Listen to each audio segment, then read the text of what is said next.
Hello mga kasablay, yan at tayo nga po pala ay magluluto ng masarap na sinigang na bangos.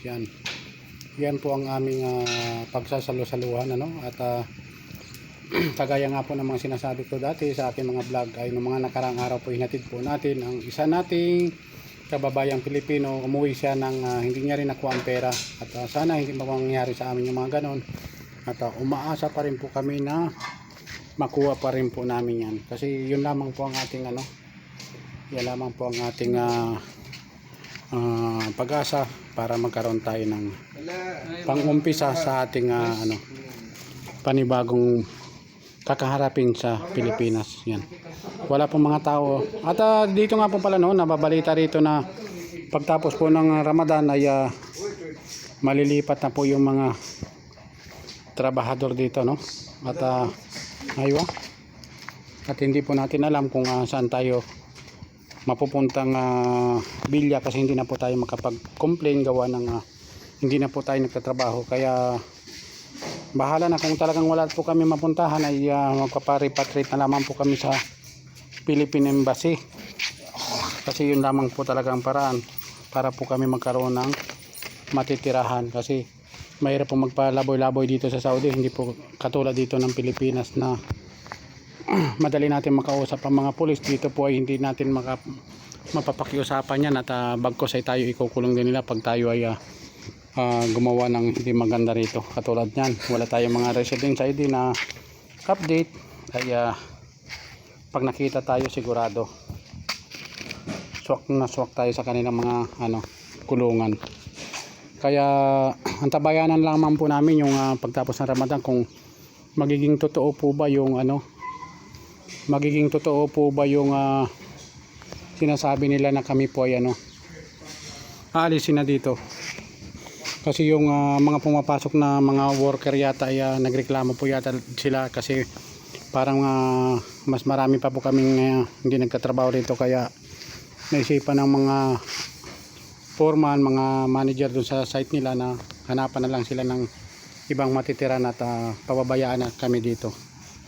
Kaya yun ang napakalaking problema pag totoo talaga mangyari yun Sana bago dumating sana yung ganong pagkakataon ay nakauwi na sana kami o kaya naman ay makahanap tayo ng ating matutuluyan. Napakahirap ko kaya ng kalagayan natin dito mabuti na lang may mga taong busilak din ang kalooban kahit hindi natin siya kababayan lang natin ay yan at kahit hindi tayo masyadong sa kanila tawag dito, hindi tayo masyadong nagsasabi ng ating problema ay sila na mismo na walang problema tumutulong talaga sila. Yun ang napakasarap sa pakiramdam na mayroon pa rin talagang tao na mga nakakaunawa sa ating problema, sa ating mga pinagdadaanan. So, shout out dyan kay Sir Elmer Loslos US Navy po yan at siya po ay dalawang beses na po nila akong sinuportahan sa aking financial at yun naman po ay talagang bukas sa kalooban po nila yun at umaasa rin ako na makuha ko sana yung pera ko at kahit bigay po nila yun sa akin ay ibabalik ko rin po yan kasi siyempre may mga pamilya din po sila na umaasa po sa kanila, kaya kahit binigay po yan kung makukuha ko talagang pera ay ibabalik ko sa kanila yan at kung gusto nila di may tutulong pa rin nila sa iba ganun ang mga taong mga busilak ang kalooban kahit na ay handa kanilang maunawaan at pinapatibay nila yung iyong ang iyong loob para labanan mo ang mga pinagdadaanan mong mga pagsubok sa buhay.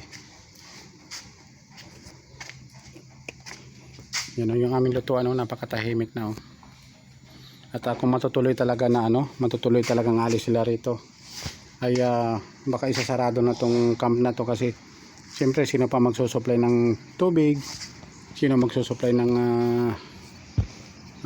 krudo para sa sa generator para gumana ang mga kuryente kaya kung alis talaga sila rito malamang ay isarado talaga to.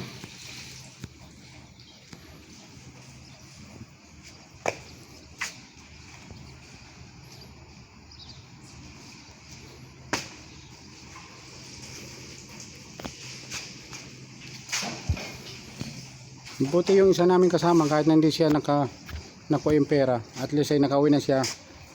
Ay ano na siya, ligtas na siya sa mga ano dito, kasama pa niya ang pamilya niya. At nakita naman namin medyo hindi naman sila hirap sa buhay, ano, gawa ng yung ibang pamilya niya, yung ibang kapatid niya ay nasa ibang bansa din, at maganda ang katayuan. Kaya hindi siya masyadong ano, hindi katulad sa amin, no, na halos kami lang din ang bumubuhay sa aming mga sarili. Kaya kung wala kaming trabaho ay kawawa din kami talaga. Buti na lang sana kung laging may mga tao na kahit hindi natin sila kamag-anak ay nandyan at sumusuporta sila, ay okay sana, no? Pero hindi naman laging aasa lang tayo. Kailangan ay gagawa rin tayo ng paraan kung paano rin tayo magkakaroon ng income. Yan, no? Ito nga po pala yung mga pinapatoy, yung mga ano, mga kubos. Pinapakain yata nila sa mga tilapia yan. Kaya inaano nila, iniipon kasi may bumibili na ganyan. Yan, oh. Dami na, 5 sako na siya, oh. Hindi ko lang alam kung magkano ba ang kilo niyan. Basta sako-sako niya inaano yan. Dami na. At pag naibenta, meron din siyang pambili ng ano niya, pagkain. Ito yung ano, yung tamis, kung tawag na tamis dito, ito yan. Tuyo na lang siya, kaya parang ano na siya, tingnan.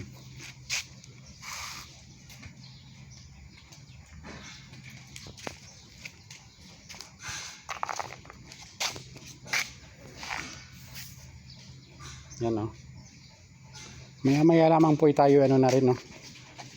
At mag-aano tayo ng ano, bibili ako ng mainom naming Pepsi para sa aming pananghalian.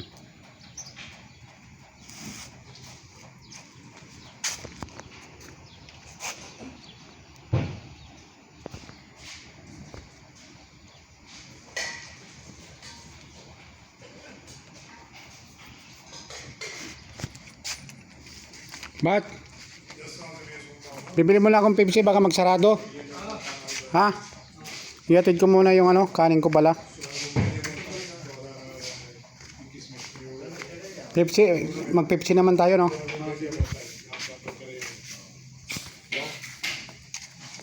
Yan po. Yan yung mga panlawak sa sinigang.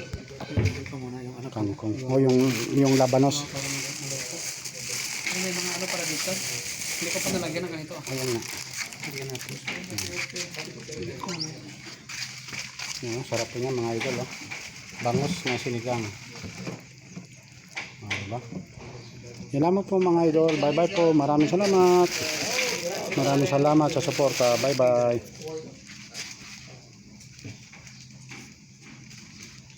May gabi to batch lang. Sige, okay lang. Oh, yan ang pinili nito nyo.